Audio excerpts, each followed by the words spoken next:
Chill. Oh man, I wasn't going to talk about it, but oh, should I? All right, here's the thing. Drew Gooden, I am actually subscribed to, and I am a huge fan of his work. I did see it, and it was kind of awesome because I was in my living room sitting down, kicked on the TV. Mrs. Brain Scratch was gone, and I was like, "Oh, Drew put up a new video." I start playing it, and then all of a sudden, yeah, all of a sudden he starts talking about Cecil Hotel. I'm like, "No, no."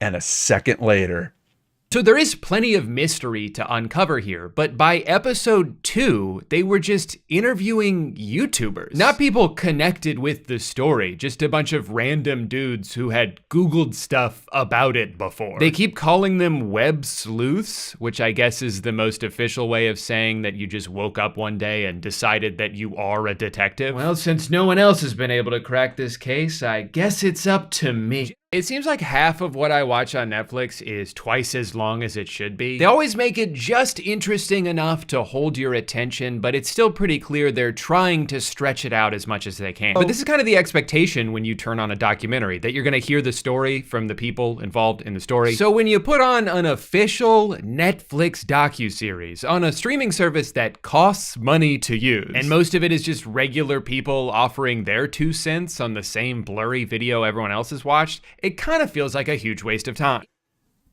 it was fun. But you know, you take a little bit of a slap, you're like, wait. Yeah, like the joke, the point of the joke was like, you know, this guy had nothing to do with what happened at the Cecil Hotel. No, I wasn't there when it happened. I wasn't. Did I do more than read a Wikipedia article? Yes, I did 15 episodes on that story. You can't just do that with a Wikipedia article. Did I go down there and see it for myself? Yes. Was there things that we investigated about it, like the emergency exit door? Yes. Did I go to the court case? Yes. So was there experiences I had that were related to the case in some way? Yes. Not to mention that the production very early on was looking for connections, and I gave them every connection I could.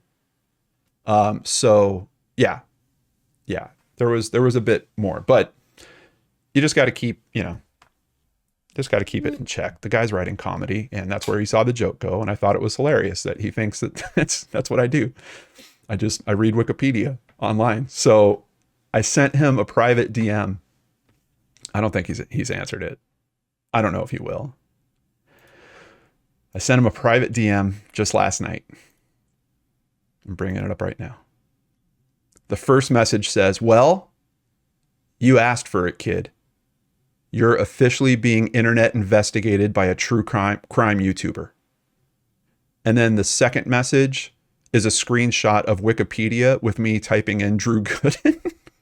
And then a third message I sent was, "I've been subbed for about a year. Love your stuff. And I was thrilled to pop up in one of your vids. Keep us laughing, man. We need it. All my best, John." So yeah, that video has been seen like 2 million times already. He's got like 4 million subscribers. Check out Drew Gooden. That's his name. I'll put it in the chat right here. It's his newest video. It's about like, I think it's titled like wasting people's time or something like that. His whole theory for the entire video is that content is just getting to a point where it's focused on intentionally wasting people's time. They want to make good shows, but they also want to make a lot of shows. And they want the shows to be longer than they need to be, but not in a way that would cost more money. And they need to move the plot along so no one gets bored, but not too quickly. Otherwise, the people who are looking down at their phones the entire time might get confused. Honestly, I've seen some materials. I didn't feel like it did that. I thought it was paced pretty well. I think the third episode is garbage, and I think they could have just completely cut that out. And to his point, then it really is only a regular documentary that they should have just released as 1 2-hour thing. But one thing I do have fun with, and I don't really get to talk to you guys about a lot, is, you know, I'm a judge for the Clue Awards at CrimeCon, and they make me watch a whole bunch of stuff. And I like it. I like being it. It gives me exposure because I'm not at a point anymore where I can really just consume that stuff kind of casually. It's all work.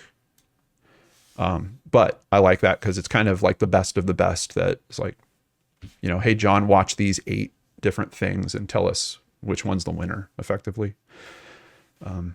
And that would be super, super important, that type of insight, if someone was working on producing their own docuseries, possibly documentary.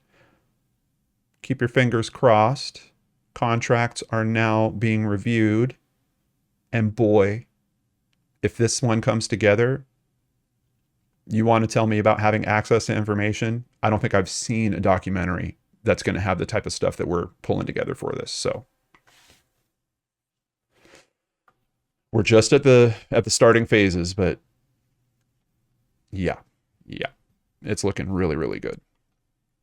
All right, we got to get to work here. But thank you for asking about the Drew Gooden thing.